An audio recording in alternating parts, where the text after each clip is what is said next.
Making out, get my titties out a little bit. Don't be afraid to explore your prostate. But also titties. God, the back of my knee. Woo! We have gathered the questions from the internet, and now we're here to review those questions, have a little conversation about it. We're just getting a vibe. We got a vibe now. Trans girl vibe. Our first question is, how do you identify? I identify as a trans woman, Afro-Latina. I identify as a non-binary trans femme. I just identify as a trans woman, proud and loud. I identify as a queer trans woman. I identify as a non-binary trans femme. Like, a lot of people have tried to, box me in and just be like, trans woman. And to an extent, I do identify with that, but I still feel very much like a blob. We are but meat sacks, for sure. At what point after meeting someone new do you come out to them, if ever? From the jump. That's the first thing anyone knows about me. I want to know if you're on my side or not. I usually don't come out if I'm just like meeting someone as an acquaintance. I don't know, I feel like just based off the way I look, like it's kind of a given sometimes because I'm still like early in this.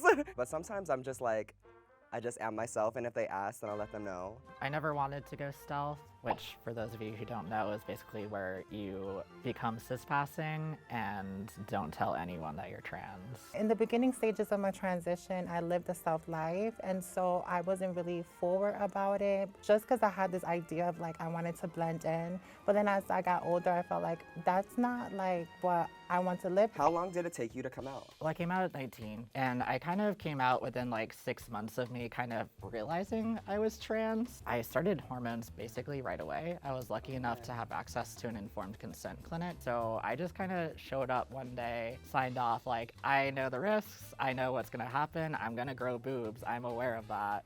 Decades, literally decades. It wasn't until like I became 16 and I kind of got, presented and exposed to the LGBT community. I saw community and I saw myself, and it was the first time that I met somebody that was trans. Instantly, I was like, oh my God, that's what I am. I was out as a gay man. It wasn't until I was 22 and I was like, for the first time, surrounded by so many trans people because of where I worked at. I started medically transitioning like a little bit over a year ago. Everyone comes out at their own pace. I know people who start hormones and don't come out socially until they're on hormones for like 3 years.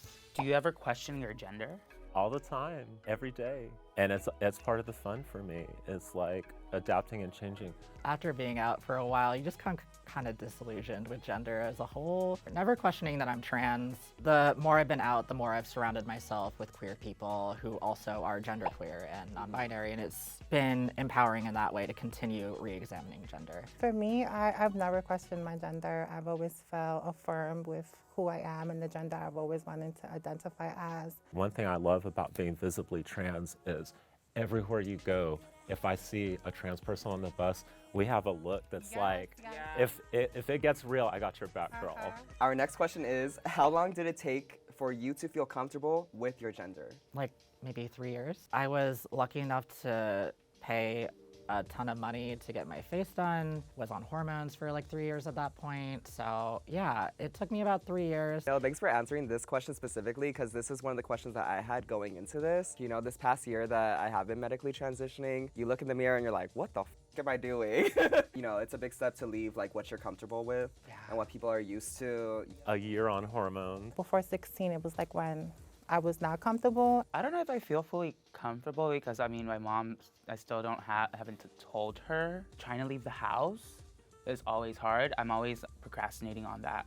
And then I'll be to work and stuff just because I'm mentally preparing myself, changing clothes. Like, do I want to even show off? With the body changes, do I want to show it off or do I want to cover up? It's just more of a safety thing usually. Right. Did understanding your gender change your understanding of your sexuality?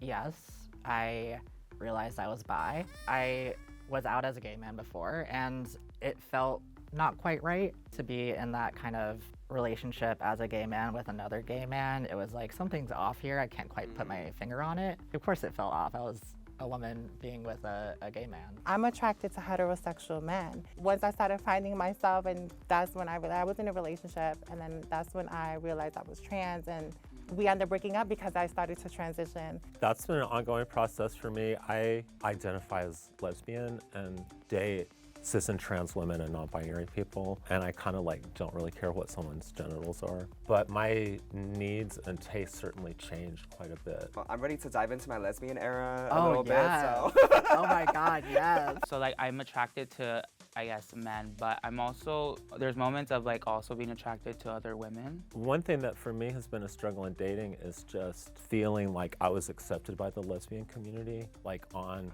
lesbian dating apps, a lot of people will say real women only know trans girls. I feel like at a certain point, if you've deconstructed gender enough to completely alter the way your body moves through the world, only like a stone skip away from like examining everything else. So any sexual advice for newly out women? The P spot is great. Okay. Don't be afraid to explore your prostate. Uh-huh. It's the G spot. Yeah, no, I mean, So like, With hormones, that was a whole new like introduction to sex, was the emotional part of it all, and how like the little sensations. my body is like definitely changed in that way, in the way that I experience sensation and things. oh, for I'm sure. just like, oh my God, the back of my knee. So did you have goals when you first transitioned, and have those goals changed? For me, my goals were like the surgeries. When I say surgeries, right, I want the girls to know that you don't need to rush. I just got breast implants like last year. Congratulations. Thank you, thank you. Definitely my goal coming into like medically transitioning was to be able to shake my titties. Oh my God. I just want, and just like when you're going down the stairs and you feel the weight. Oh yeah. No, I was literally thinking of that. I just have goals of, living life and making it far. They say like what, 3 to 5 years to you're fully like on hormones, that all your full like you've developed fully. I mean, I've already done a letter writing group for FFS, because to me, like, at least that'll be like my most affirming. The narrative of like being born in the wrong body, I don't really like it. And I think that's generally the consensus. It's an easy, if flawed way of describing it. It definitely puts the focus on trans suffering as being like innate. Like no matter what is the situation, like this person is flawed, I Yeah. guess, biologically, and I just disagree with that entirely. Yeah, totally. Like you have to correct your body to be trans. I would rather focus on like maybe the person was born in the wrong social society. What would you like to hear from someone who has just accidentally misgendered you? Just the correct gender and not any further discussion about it. I hate the, oh no, I'm so sorry. Oh my God, I'm so sorry about this. Like, she. And I'm like, okay, just, just correct yourself and let's keep it moving. I know. I'm not trying to be a spectacle. Right? It's like I'm just trying to get donuts, man. Okay. Like, please. I mean, and like, it's okay to fuck up. Like, I mean, we're all learning. It reminds me of like walking into a room and someone asks for your pronouns and not anyone else's, and it's just like I feel like you're outing me right now. And No, I it am really very is. uncomfortable with this situation. Yeah. I guess if anything, I just like when people are like, thank you. Or like, thank you for correcting me. What are some of your favorite pieces of media with authentic representation that everybody should watch? Disclosure. Disclosure, Is the documentary? yes. Yes. That's such a great documentary for somebody that wants to educate themselves. Definitely the show of Veneno. I feel like a lot of people resonated with that show too. Most of the cast was trans, or it had a lot of trans people in the cast. Towards like the end of high school and everything, I was doing a lot of YouTube. My favorite videos were always like transition videos. Yeah. Even doing this is like, Yeah. this is like, visibility is very important. Robin Tran. Yeah. Hilarious. Also, shout out to Flame Monroe. She's an older Black trans woman. She has a special on Netflix. So what mistakes that you make that I can avoid? I think letting go of the idea that there's a wrong and right way to do it. I was in my 40s before I started transitioning and had a very eventful life before that. My memory is so full in the last 4 years, I barely even remember my life before. Be open to a whole new world. I made the mistake of taking up a lot of space when I came out. But what that looks like, taking up a lot of space as a white trans woman, is like speaking about the trans woman experience as if your experience as a white trans woman is universal, and just no real examination of how race plays into it, or class, or anything else. What do you wish people knew about trans women? Don't ask, have you had the surgery? You don't ask the cis woman, did you get a hysterectomy?